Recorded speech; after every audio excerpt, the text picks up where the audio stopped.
Здравейте, уважаеми зрители! Липсвах ли ви? Кажете да, липсвах ли ви? Стига си питал, не чуваш ли? Не! Ти не чуваш, маслина, отговарят ми на английски. Да бе, да, ще ти се.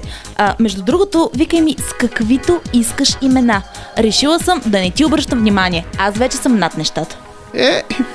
Между другото, за рождения ми ден 9 май искам да благодаря на целия Фен ТВ екип за готините поздрави и пожелания.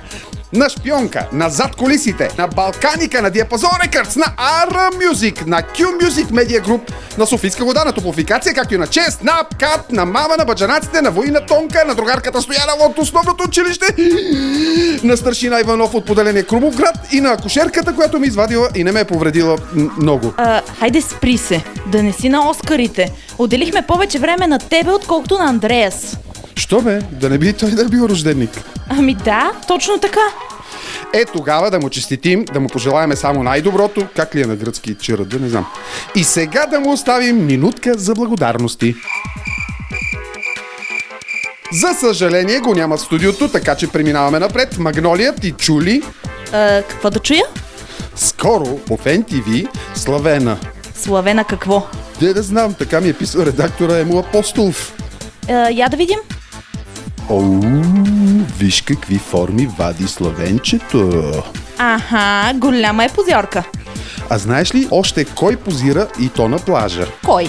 Ангел, разбира се. Той ако не си покаже мускулите... Като Азис гърдите. Гърдите? Гърдите къде? Къде? Азис! Ето го бе на Витоша. Пък и добре изглежда Азис на Витоша. В смисъл? Защото от Витоша по-високо... Нема. Нема, но ние трябва да продължим напред. С какво продължаваме? С продължавам. Какво? Ти тотално си сте изгорели бушоните, Матилда. Продължавам. Новият албум на Бони, който певицата представи пред фенове и приятели тази седмица. И то не на едно, а на цели 2 места. Почти по едно и също време. Сигурен съм, че и Йован е бил на местата на събитията. Разбира се. Даже вчера пуснахме дълъг репортаж. Не го ли гледа в зад колисите? Май съм го пропуснал. Тогава бързо в YouTube канала ни Фен ТВ България. Там можеш да видиш и мейкинг на последното видео на Бони "Няма кой". Задкулисни кадри от дебютното солово видео на Синан може да видите и в официалната фейсбук страница на момчето. Направи ми място. Опс, настъпих ли те? Не, така се казва парчето на Синан. Ясно. Сега ще ти покажа не едно, а 2 секси парчета. Ванеса в компанията на Златка Райкова. И техния стилист Ивайло. Мях, за сега си оставаш в студиото, защото Фен Код продължава, Марулче. Не е никак лошо да направим и малко безплатна реклама на предаването "Багрите на България" по Фен ТВ. Мястото, в което можете да гледате и слушате любимите си фолклорни изпълнители. Гласовитата Ирена вече може да се похвали с първия си фолклорен клип, който се завъртя в "Багрите на България" по Фен ТВ. Песента е "Разболел ми се млад Стоян". Нека да послушаме. И да погледаме.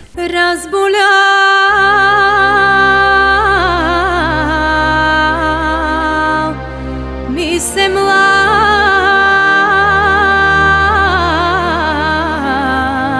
Стоян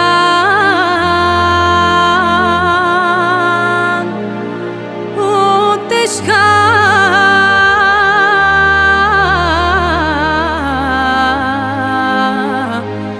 болест незнайна.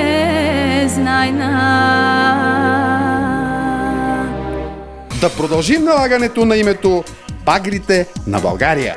Няма как. Все пак така се казва и най-новия албум на славия на македонската музика Румяна Попова. Включва песни от всички фолклорни области на България. Чак сега вденах защо се казва "Багрите на България".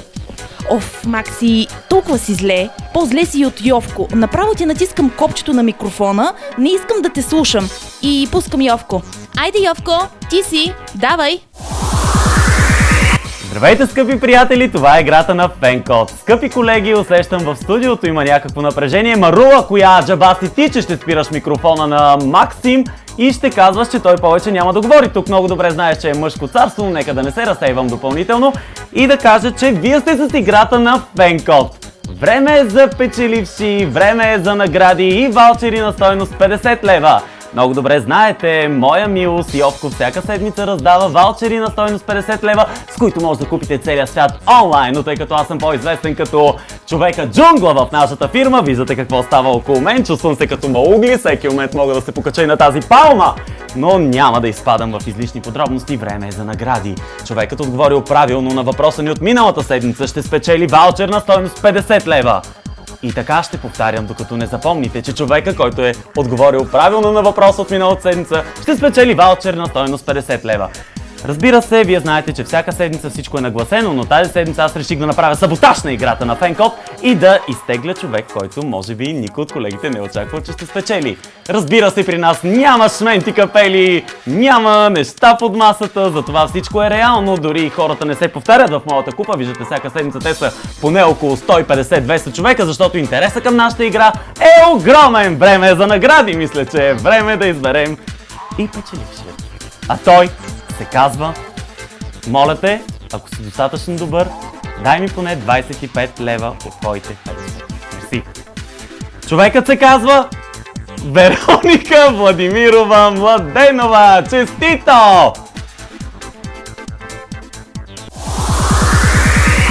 Новият въпрос в Фенкод тази седмица е: от анаграмата на екрана разкодирайте заглавие на песен на Александра. Зеп Райк. Един от всички, които отговорят правилно на сайта ни FenTV.bg в секция Фенкод, следващата седмица могат да спечелят ваучер на стойност 50 лева от електронния търговски център megashop.bg. Мястото, където можеш да купиш целия свят онлайн. Успех на всички! За финал, понеже затворих устата на Макси, искам да ви кажа, че се казвам Марина и ви пожелавам усмихнат следобед. Целувки, чао! Извинете, че се видяхме!